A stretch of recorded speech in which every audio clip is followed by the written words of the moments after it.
नमो नारायण। राधे राधे। श्रीमद् भगवद गीता के 8वें अध्याय के 10वें श्लोक में जो अक्षर ब्रह्म योग की चर्चा है, भगवान अर्जुन से कहते हैं, अर्जुन प्रयाण काले मनसा चलेन भक्ता युक्तो योग बलेन चैव भूर मध्ये प्रणमावेश्य सम्यक सतम परम पुरुषमुपैति दिव्यम।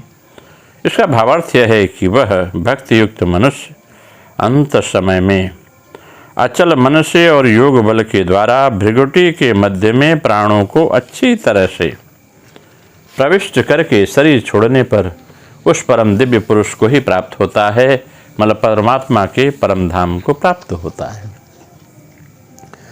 प्रयाण काले मनसा चले न, यहाँ भक्ति नाम प्रियता का है, क्योंकि उस तत्व में प्रियता माने आकर्षण होने से ही मन अचल होता है। वह भक्ति अर्थात प्रियता स्वयं से होती है, मन बुद्धि के द्वारा नहीं होती। अंतकाल में कवि पुराण अनुशासता आदि विशेषण के पीछे कहे हुए सगुण निर्गुण परमात्मा में भक्ति युक्त मनुष्य का मन स्थिर हो जाना अर्थात सगुण निराकार स्वरूप में आदरपूर्वक दृढ़ हो जाना ही मन का अचल होना है। पहले प्रयाण काल के द्वारा प्राणों को रोकने का जो अधिकार प्राप्त होता है उसका नाम योग बल है। उस योग बल के द्वारा दोनों भूमध्यों के मध्य आँखों के बीच जो भौं है, भौहों के भित्ति में स्थित जो द्विदल चक्र है उसकी से सुषुम्ना नाड़ी में प्राणों का अच्छी तरह से प्रवेश करके वह शरीर छोड़कर 10वें द्वार से होकर दिव्य धाम को जाता है, दिव्य पुरुष को प्राप्त होता है। तम परम पुरुष उपैति दिव्यम का भाव यह है कि जिस परमात्मा तत्व का पीछे से वर्णन हुआ है उसे दिव्य परम पुरुष का सगुण निराकार परमात्मा को वह प्राप्त हो जाता है। इस प्रकार में सगुण और निराकार परमात्मा की उपासना का वर्णन है। यह उपासना में अभ्यास की आवश्यकता है। प्राणायाम पूर्वक मन को उस परमात्मा में लगाने का नाम अभ्यास है। यह अभ्यास व अणिमा महिमा आदि सिद्धि प्राप्त कराने के लिए नहीं है, बल्कि केवल परमात्मा तत्व के प्राप्त करने के लिए है। ऐसा अभ्यास करते हुए प्राणों और मन पर ऐसा अधिकार प्राप्त कर लें कि जब चाहें प्राणों को रोक लें और मन को जब चाहें तभी जहाँ चाहें वहाँ लगा दें। जो ऐसा अधिकार प्राप्त कर लेता है वही अनंत काल में प्राणों को सुषुम्ना नाड़ी में प्रवेश करा पाता है। ये बहुत जरूरी है कि अंत काल में प्राण सुषुम्ना नाड़ी में प्रवेश कर जाए। कारण जब अभ्यास काल में भी मन को संसार से हटाकर परमात्मा में लगाने में साधक को कठिनता का असुरता गर्भ होता है, तब अंत काल में जैसे कठिन समय में मन को लगाना साधारण आदमी का काम नहीं है। जिसके पास पहले से ही योग बल है वही अंत समय में मन को परमात्मा में लगा सकता है और प्राणों का सुषुम्ना नाड़ी में प्रवेश करा सकता है। साधक पहले निश्चय कर ले कि अज्ञान से अत्यंत परे सबसे अतीत जो परमात्मा तत्व है वह सबका प्रकाशक, सबका आधार और सबका सत्ता स्फूर्ति देने वाला निर्विकार तत्व है। उस तत्व में ही प्रियता होनी चाहिए, मन का आकर्षण होना चाहिए, फिर उसमें स्वाभाविक मन लगेगा। भक्ता युक्त का अर्थ यह है कि संसार की आसक्ति मिट जाने से उस साधक का एक परमात्मा में ही आकर्षण होता है, अन्य में आकर्षण नहीं रहता। संसारी मनुष्य तो अपरा में आकृष्ट रहते हैं, पर जो अपरा को छोड़कर भगवान में आकृष्ट हो जाता है वह भक्त हो जाता है। संसारी मनुष्य शरीर संसार में आसक्त होने से विभक्त तथा भगवान से अलग हो जाते हैं, पर भगवान में लगा हुआ साधक विभक्त नहीं करता, बल्कि भक्त और भगवान को एक अभिन्न हो जाते हैं। योग बलिन कहने का भाव यह है कि किए हुए योगाभ्यास के कारण अंत स्वयं होने वाली अशक्त अवस्था उसको बाधा नहीं पहुंचा पाती। अभ्यास न दृढ़ हो जाता है, उसे शरीर की क्रिया करने की आवश्यकता नहीं होती। Feeling the breath each and every time और सेंस जो होता है वो जागृत हो जाता है, उसको कोई विकार पैदा नहीं कर सकती। प्राणायाम आदि का बल ही योग बल है। अगर हम इसके क्रियायोग के माध्यम से व्याख्या करें जो वाजपेयी जी द्वारा पूज्य लहड़ी महाशय गुरुदेव को दिया गया, उसका भाव यह है कि व्यक्ति जब साधना करता है तो उसके अंदर एक भाव बढ़ता है, जैसे जो सदा से ही भजन करते हैं अर्थात जिन्होंने योग विद्या का अनुशीलन किया है मृत्यु काल में भी वे उस भजन के बल से प्राणवायु को भूमध्य में ले जा सकते हैं। साधारण आदमी की मृत्यु में और योगी की मृत्यु में बड़ा अंतर होता है। व्यास जी ने वेदांत सूत्रों में कहा है कि जीव का मरणकाल उपस्थित होने पर जीव की सारी इंद्रियां, वृत्तियां और प्राणवृत्तियां सूक्ष्म देह में संपीड़ित हो जाती हैं। जीव मृत्यु काल में सूक्ष्म शरीर को लेकर परलोक गमन करता है। साधारण लोग कर्माशक्त और कर्मलिप्त होने के कारण कर्म संस्कार के साथ लेकर शरीर से गमन करते हैं। तम विद्या कर्मणि समन्वार भेते पूर्व प्रज्ञा च विद्या, कर्म और पूर्व प्रज्ञा सब का अनुगमन करते हैं। जीव कर्मानुसार परलोक में फल भोग कर भोगों के क्षय होने पर इहलोक में कर्म करने के लिए पुनः आगमन करता है। परंतु जो निष्काम या ज्ञानी पुरुष है, मृत्यु से परे दूसरे लोगों को प्राप्त न होकर सीधे ब्रह्मलोक को गमन करते हैं। उस ब्रह्मलोक गमन की क्या अवस्था है, यही भगवान का यहाँ उपदेश है। आदिगुरु शंकराचार्य कहते हैं कि मृत्यु काल में जीवन मुक्त पुरुष की देह से उत्क्रांति नहीं होती, क्योंकि माइक जीव के समान उसको देहेंद्रियादि में सत्य बोध नहीं होता। देहेंद्रियादि में उसको सत्य बोध न हो, फिर भी देहेंद्रियों तो उसकी सचमुच होती हैं। इस प्रकार के ज्ञानी पुरुष की देह नष्ट होने पर भी उसकी आत्मा की गति किस प्रकार होगी? जैसे कोई पदार्थ दीमक लगने पर बाहर से रूपांतरित नहीं दिखता, परंतु जब उसे उठाते हैं तो उस पदार्थ का फिर पता ही नहीं चलता। उसकी जगह केवल मिट्टी हाथ लगती है। तब कहा जाता है ऊपर से देखने में चाहे जैसा हो, असल में वह पदार्थ मिट्टी हो गया है। उसी प्रकार देहादि में रहते हुए ब्रह्म ज्ञान होने पर बाहर से देह, प्राण, मन विशिष्ट मनुष्य के समान जान पड़ते हैं, परंतु उनको परलोक में उठाने के समय उन देहादि की कोई पृथक सत्ता उपलब्ध नहीं होती। ऐसा देखा जाता है कि उनकी देह, मन, प्राण सभी ब्रह्म में हो गए। इस प्रकार के जीवनमुक्त पुरुष की उत्क्रांति का निषेध है। अत्र ब्रह्म मनुष्यते अत्र ब्रह्म समश्नुते, यहाँ भी यह ब्रह्म को प्राप्त होते हैं। लोकांतर की अपेक्षा नहीं करनी चाहिए। शंकराचार्य ने कहा कि यह अयौक्तिक नहीं है, परंतु जिनकी विदेह मुक्ति होती है अर्थात मृत्यु के पश्चात मुक्ति होती है, वे भी ब्रह्मज्ञ पुरुष हैं। परंतु इन सब ब्रह्मज्ञ पुरुषों में अस्थर्वेद होता है। यदि पश्चात सभी एक अवस्था को प्राप्त होते हैं, तथापि जीवित अवस्था में उनके पौरुष प्रयत्न में भेद होता है, जिसके फलस्वरूप उनकी गतियाँ भी कुछ भिन्न होती हैं। इस ब्रह्मज्ञ पुरुषों का सूक्ष्म शरीर, जो सूक्ष्म शरीर है, नष्ट नहीं होता, परंतु उनके सूक्ष्म शरीर की अवयव मन, बुद्धि, इंद्रियादि ब्रह्म भाव को प्राप्त होते हैं। जैसे हिरण्यगर्भ और नारद आदि के शरीर केवल बाहर से दिखलाने वाले मात्र के लिए होते हैं, परंतु उनका विश्लेषण करो तो सूक्ष्म, स्थूल या सूक्ष्म किसी तत्व का पता नहीं मिलेगा। इसी से साधक लोग कहते हैं कि ब्रह्मम हीरम सकल ब्रह्ममय तार कर चरण श्रवण नयन भर भौतिके रते किछु नाय। ब्रह्म ही सब कुछ ब्रह्म होता है, उसके चर चरण श्रवण नयन कोई भौतिक नहीं होते। ब्रह्म के पुरुषों को अव्याधिक जो देखने में आते हैं, वे सभी कुछ भौतिकता से शून्य होते हैं, परंतु विदेह युक्त पुरुषों के लिए विशिष्ट भाव प्रकाश के अनुकूल सूक्ष्म देह के समान एक प्रकार की देह होती है। यह अवलंबन न होता है तो उसके लोकांतर पहुँचने की विधि है, उसकी संभावना कैसे होती है, परंतु ये लोकांतर पहुँचते हैं, यह श्रुति सम्मत है।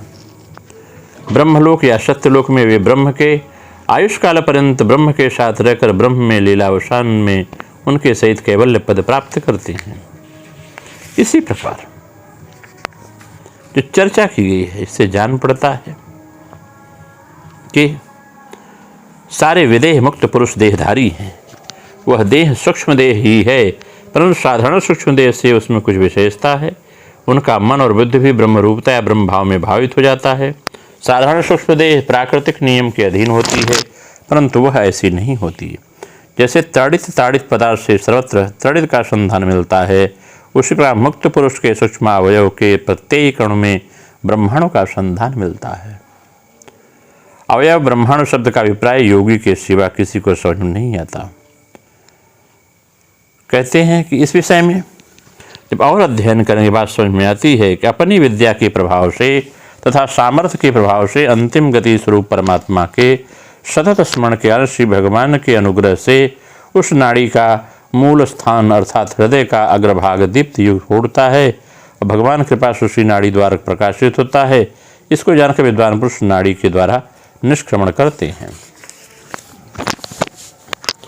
पुरुष के हृदय में 100 पुरुष का हृदय से 100 तथा सुषुम्ना नाड़ी से 1 यानी 101 नाड़ियाँ निकलती हैं। उनके सुषुम्ना नाम की नाड़ी मूर्ध देश में ब्रह्मरंध्र को भेद करके बहिर्गमत होती है। अंतकाल में आत्मा को यानी प्राण को वशीभूत करके अपने हृदय में उस नाड़ी को साथ संयोजित करें। उस नाड़ी की सहायता से ऊर्ध्वक्रांत होकर आदित्य मंडल के द्वारा अमृतत्व प्राप्त करते हैं। दूसरी नाड़ियों के द्वारा उत्क्रमण होने पर जीव की अन्यान्य लोकों में गति होती है। वेदांत दर्शन सूत्र के अनुसार विद्वान पुरुष मूर्धन नाड़ी द्वारा निष्क्रांत होकर रश्मि सूर्य का अवलंबन कर उद्गमन करते हैं। ब्रह्मलोक गमन करने वाले पुरुषों को लोक लोकांतर में ले जाने के लिए वहनकारी देवता हैं। इस प्रकार विद्युत लोक प्राप्त होने के बाद एक अमानव पुरुष आकर उसको ब्रह्मलोक ले जाते हैं। ब्रह्मविद पुरुष अर्चिराद आदि मार्ग को प्राप्त होते हैं। अर्चिरादि मार्ग में गमन करने के बाद ब्रह्मलोक को जो परब्रह्म को प्राप्त होकर जीव अपने स्वाभाविक रूप को प्राप्त होता है। उनको देवसरी या अन्य किसी धर्म से प्रतिष्ठित कलवे प्राप्त नहीं होता। इस प्रकार सांसारिक दुख से मुक्त संप्रवासाद प्राप्त पुरुष इस शरीर के सम्यक उत्थित होने पर ज्योति के प्रतिष्ठित होते हैं और अपने स्वाभाविक विशुद्ध रूप में आविर्भूत होते हैं। यह देखना है कि क्रिया की सा क्या संबंध है। क्रिया करने पर जो क्रिया की परावस्था प्राप्त होती है वह आत्मा का ही ऐश्वर्य है। उस अवस्था में मन अन्य दिशाओं में नहीं जाता और साधक सारे पापों से विनिवृत्त होकर ब्रह्म स्वरूप हो जाता है। यह क्रिया की परावस्था जिसकी अधिक अद्भुत हुई है उसके सत्य संकल्पत्व और स्वर्गत्व आदि ऐश्वर्य उतने ही अधिक होती हैं। परंतु क्रिया की परावस्था में अटल प्रतिष्ठा प्राप्त योगी का कोई ऐश्वर्य नहीं होता। उसका कारण यह है कि ऐश्वर्य आदि में उनको संकल्प या इच्छा होती ही नहीं। उस समय शुद्ध चैतन्य मात्रा में अवस्थित होते हैं। परंतु मुक्त पुरुष जब क्रिया की परावस्था में रहते हैं उस समय उनमें सत्य संकल्प आदि गुण देखे जाते हैं। उनके संकल्प मात्र से देवता पितर आदि उनके सामने आविर्भूत होते हैं। मुक्त पुरुषों का कोई अधिपति नहीं होता, वे गुणों के अतिक्रम करते रहते हैं। मुक्त पुरुष गुणों के अधीन नहीं होते। इस प्रकार स्वराट हो जाते हैं। प्रयोजन होने पर संकल्प से निर्माण करके जगदादि के व्यापारों में योगदान दे सकते हैं। क्रिया की परावस्था में किसी तेज या शक्ति की क्रिया न रहने पर भी वह तेज या शक्तियाँ स्वतः में उत्पन्न होती हैं। हृदय में वायु प्राण की स्थिति होने पर ही क्रिया की परावस्था प्राप्त होती है। ऐसी शरीर पूज्य गुरुदेव श्री माहोतर बाबा जी लहड़ी महाशय जी और युक्तेश्वर गुरु ने बार बार धारण किया हुआ है। सब शरीरों की में क्रिया की परावस्था संभाव से उपलब्ध हो सकती है। यह स्थिति सबके भीतर रहती है, अन्यथा कोई जीवित नहीं रहता। पर सबका मन साधारणतः बहिर्मुखी होता है। इसी कारण यह अवस्था किसी की समझ में नहीं आती। क्रिया करने के पश्चात मन का बहिर्लक्ष्य रुद्ध होने पर साधक के सामने क्रिया की परावस्था जो पहले रहती थी उसका केवल नए ढंग से बोध मात्र होता है। इस प्रकार से इस अवस्था में देवता की देवमूर्ति भी देखने में नहीं आती। जितने देवता और आत्मा हैं उन सब में लय हो जाते हैं। शरीर आदि जो दृश्य पदार्थ दिख पड़ते हैं वे भी उसी ब्रह्म से उत्पन्न होते हैं। इस शरीर के भीतर एक सूक्ष्म नक्षत्र रूप में विराजमान है जो क्रिया करते हैं। उन साधकों के लिए गुहा के भीतर एक मार्ग प्रकाशित होता है।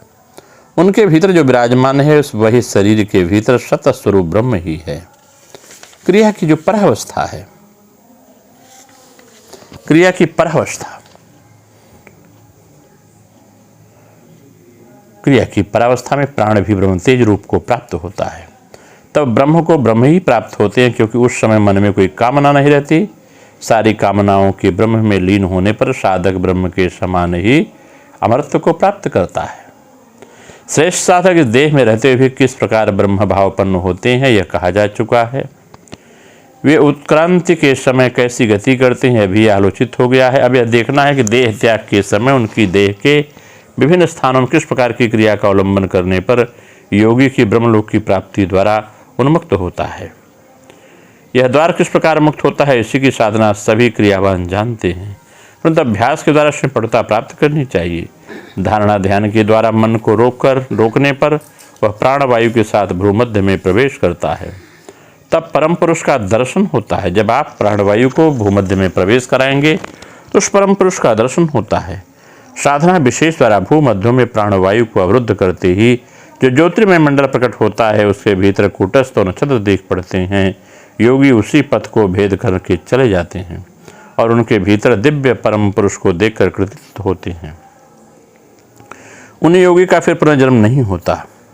जिस क्रिया के द्वारा अवस्था प्राप्त होती है उसे ओंकार क्रिया कहते हैं। योगी को जो अभ्यास जनित प्रौढ़ता प्राप्त होती है, उसके प्रभाव से वह एक निश्वास में 20,736 बार ओंकार क्रिया करते हैं। इस प्रकार कर सकने पर ब्रह्मरंध्र फट जाता है। इस साधना की प्रक्रिया में जो सदा अभ्यस्त हैं उनको योग बल उत्पन्न होता है। तब उनकी दृष्टि निमेष शून्य, मन निश्चल और श्वास स्थिर होकर उसके उपयुक्त सामर्थ्य की सूचना देते हैं। तब आदित्य वर्ण पुरुष का अचिंत्य दिव्य रूप प्रकट होता है। इस प्रकार तमः पार हो जाने से वह फिर इस जगत में नहीं लौटता। जब योगी इस अवस्था को प्राप्त हो तो समझना चाहिए कि उन्होंने योग युक्त अवस्था प्राप्त कर ली है। तब प्राण और उसके साथ मन आज्ञा चक्र में अवस्थित होकर पहले ज्योतिर्मय मंडल के साथ और फिर आज्ञा चक्र को भेद कर सहस्त्रार के दिव्य पुरुष के साथ एक हो जाते हैं। इसी को परम पद की प्राप्ति कहते हैं। भीष्म पितामह श्रेष्ठ योगी ने इसी प्रकार देह का त्याग किया है। भागवत में लिखा है कि भीष्म ने इस प्रकार से मन, बाक, चक्षु, इंद्रिय आदि तथा इंद्रिय वृत्तियों के द्वारा आत्मा स्वरूप श्री कृष्ण में आत्म संयोग करके जीवात्मा को परमात्मा में आविष्ट कर प्राण रुद्ध करके महाप्रयाण किया था। श्वास का प्रकाश तब बाहर प्रकट नहीं होता, वह अंतर्लीन हो जाता है। इसको ही निरुद्धावस्था कहते हैं। ब्रह्मरंध्र का फाड़कर योगी की जो मृत्यु होती है उसके संबंध में प्रणव गीता में जो विवेचना की गई है वही हमें आपसे चर्चा करता हूँ।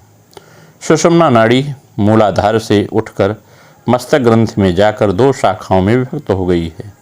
एक शाखा मस्तिष्क के अधस्थल से कुछ वक्र भाव में आकर भूमध्य के पास थोड़ा ऊर्ध्वमुख होकर आज्ञा को भेद करके ईड़ा पिंगला के साथ मिल जाती है। यहाँ से ऊर्ध्व दिशा में थोड़ा उठकर कपाल के बीचों बीच आकर एक अत्व छिद्र के पार करके भीतर प्रवेश करके थोड़ा झूलते हुए अल्प वक्र गति से ऊर्ध्वमुख उठकर ब्रह्मरंध्र में प्रवेश करती है। दूसरी शाखा मस्तिष्क ग्रंथ के ऊपर शिखर पर्यंत उठकर सामान्य अर्धचंद्राकार की तरह ब्रह्मरंध्र में प्रवेश करती है। सुषुम्ना की शाखा का मुंह बंद है और दूसरी खुला हुआ है, तो एक शाखा के छिद्र के साथ दूसरी शाखा के छिद्र का संयोग नहीं है। योगी जब योग बल से प्राण त्याग करते हैं, के लिए उद्यत होते हैं, तब सुषुम्ना स्थित ब्रह्मरंध्र गत बद्ध मुख खुल जाता है और दोनों शाखाओं के छिद्र एक हो जाते हैं। इसको ही ब्रह्मरंध्र का फूटना या फट जाना कहते हैं। अवश्य इस प्रकार देह त्याग करना सब योगियों के लिए सामर्थ्य नहीं है। जिनकी कुंडलिनी शक्ति सदा जागृत रहती है उन्हीं के लिए संभव है। कुंडलिनी शक्ति ही वस्तु प्राण शक्ति है। सा देवी वायवी शक्ति इस प्राण के साथ मन रहता है। अतः मन और प्राण के एकत्र संयंस के सूक्ष्म प्राण और स्थिर प्राण का अस्तित्व समझ में आता है। तब अनायासी योगी प्राण शक्ति को सुषुम्ना चालित करके ब्रह्मरंध्र में प्रवेश करता है और तब तड़ित प्रभा के समान प्राण रस में चतुर्दिक बिखर जाती है। उस आलोक की सहायता से योगी के ब्रह्मरंध्र के सूक्ष्म भाव में छिद्र परस्फुरित होकर दिख पड़ते हैं। तब योगी सहज ही मन प्राण को एक करके उनमें प्रविष्ट होता है और ब्रह्मलोक पहुंच जाता है।